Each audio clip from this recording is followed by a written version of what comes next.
안녕하세요. 복덕방 기자들의 이데일리 하진아 기자입니다. 오늘도 복잡하고 어려운 부동산 세제에 대해서 알기 쉽게 설명해 주실 이지민 세무사님을 모셨습니다. 안녕하세요, 세무사님. 안녕하세요. 네.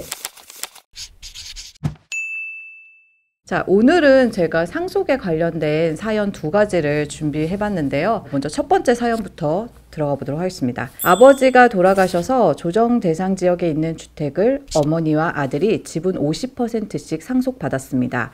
어머니는 아버지와 그 주택에서 동거 중이었고 아들은 별도 세대입니다.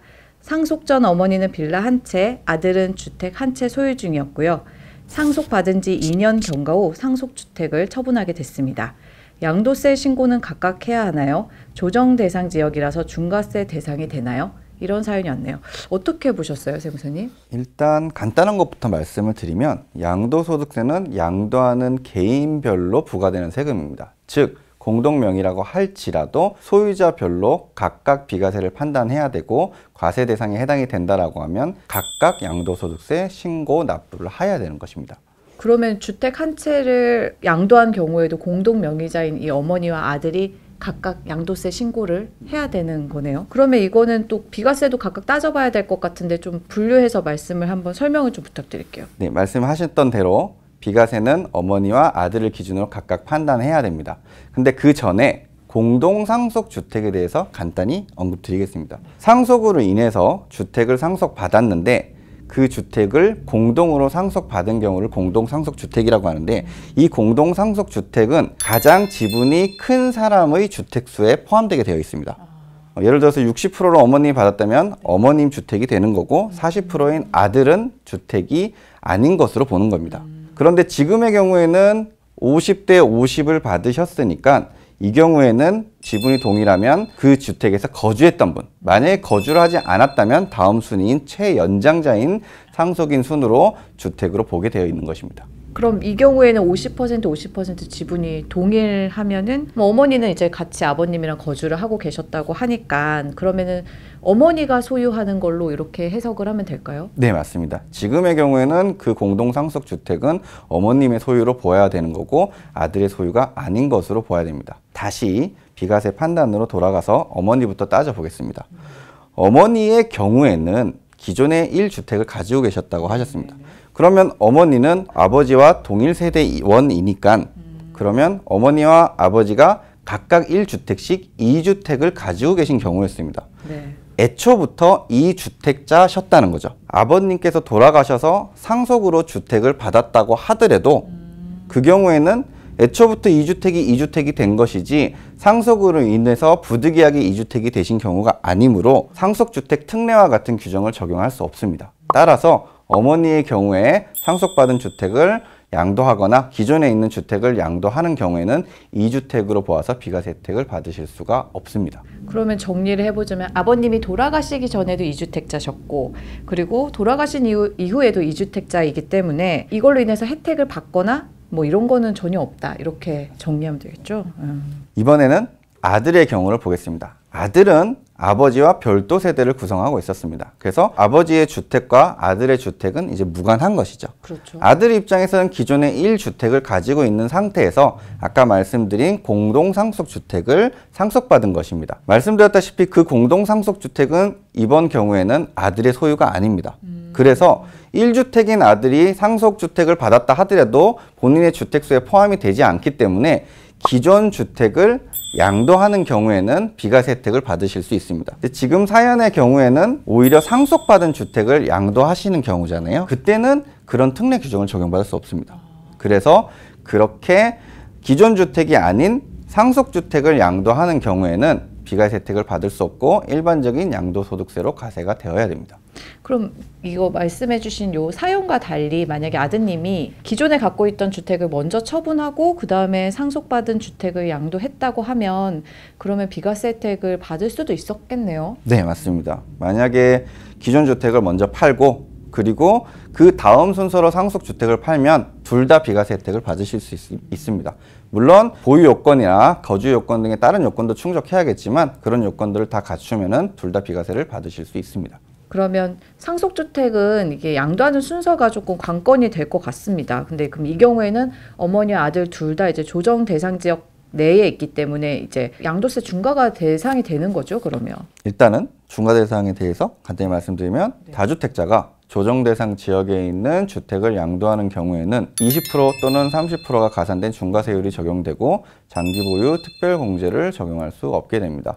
물론 2022년 5월 10일부터 2023년 5월 9일까지는 중과 유예 기간이라고 해서 그 경우에는 조정 대상 지역 내에 다주택자가 주택을 양도하는 경우라 하더라도 중과를 하고 있지는 않습니다. 지금 이 경우에서 만약에 중과 유예 기간이 이미 끝난 상황이라고 가정을 한다라고 하면 어머니의 경우에는 말씀드렸다시피 애초에 2주택인 상태에서 상속을 받아도 여전히 2주택인 상태이기 때문에 그 상속주택을 양도할 때도 다주택자 중과 규정이 적용이 되게 됩니다. 결론적으로 이 사연의 경우에는 어머님, 아들 두 분 다 이제 과세 대상에 해당이 되고 어머니는 이제 중과 유예 기간이 아니라면 2주택 중과에 해당되고 아들은 중과 대상은 아니다. 이렇게 정리를 해볼 수 있을 것 같습니다.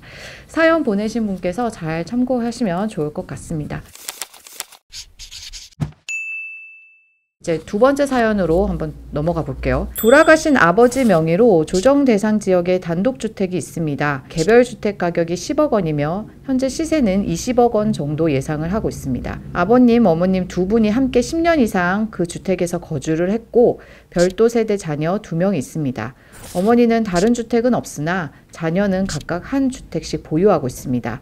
상속인 간의 협의 결과 상속주택을 팔아서 어머니는 60%, 자녀는 각각 20%씩 나누기로 했습니다. 이 경우 각각 지분으로 상속받은 후 양도하는 것이 나을까요? 아니면 어머니가 먼저 단독으로 상속받아서 양도한 후에 20%를 자녀에게 증여하는 것이 나을까요? 좀 내용이 복잡한데 세무사님 이거 좀 사연 보시고 어떻게 판단을 하세요? 말씀하신 대로 복잡한 사연이 맞고요.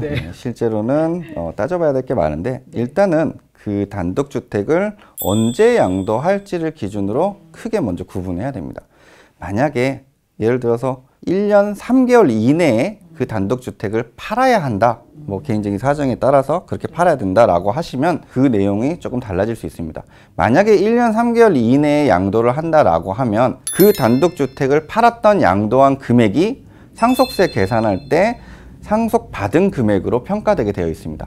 상속받은 금액으로 평가가 되면 그 상속받은 금액이 곧 취득가액이 되고 양도한 금액과 취득가액이 동일해서 양도소득세가 발생하지 않게 됩니다. 양도소득세가 발생하지 않는다라고 하면 굳이 어머니께서 단독으로 다 받으신 이후에 양도해서 또 증여를 할 때 증여세를 내실 필요가 없습니다. 그때는 말씀하신 대로 60%, 20%, 20%를 각각 상속받고 양도해서 양도소득세가 없으니 세금 없이 양도를 하고 그리고 각자 지분만큼 돈을 받아가시면 되는 것입니다. 1년 3개월 이내에 양도를 한다는 이 전제 조건을 말씀을 해주셨는데 이거 좀 더 상세하게 좀 풀어서 설명을 좀 부탁드릴게요. 네. 돌아가신 날로부터 6개월 이내에 그 상속 재산을 양도를 하면 그 양도한 금액이 시가로 보아서 상속세를 과세하게 되어 있습니다. 그리고 또 그 6개월이 지나서 9개월 이내에 매매를 하게 되면 세무서에서는 평가심의위원회를 거쳐 그 금액을 시가로 볼 수 있게 되어 있습니다.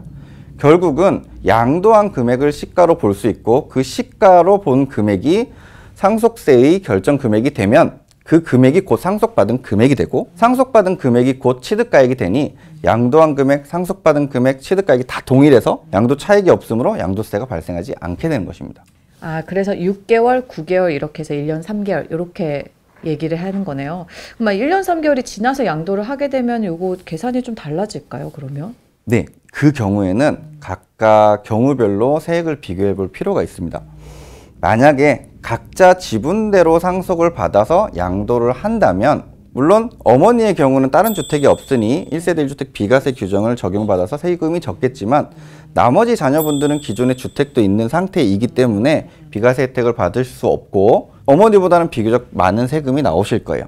반면에 어머님이 100%를 상속을 받아서 양도를 한다면 1세대 1주택 혜택을 100% 다 받을 수 있으니 비과세 혜택은 크게 받겠지만 나중에 다시 자녀분한테 증여를 할 때 증여세가 나오니 추가적인 증여세가 나올 수 있습니다. 그러면은 이것도 비교를 해봐야 되겠네요. 양도세에서 좀 비과세 혜택을 받느냐, 아니면 추가적인 증여세를 얼마 정도 내느냐, 뭐 요거의 차이일 것 같은데 네, 설명을 맞습니다. 좀 부탁해 드릴게요. 돌아가신 지 2년이 지나서 양도하는 경우를 가정을 해보고 네네. 그리고 일반적으로 상속세가 1년 3개월 이내에 이렇게 매매가 없으면은 시가가 없는 경우이기 때문에 개별 주택 가격으로 평가가 되어 있습니다. 현재 개별 주택 가격이 10억 원이라고 하셨으니 10억 원이 상속받은 금액이고 추후에 이것을 양도할 때 취득가액도 10억 원이 되는 것입니다.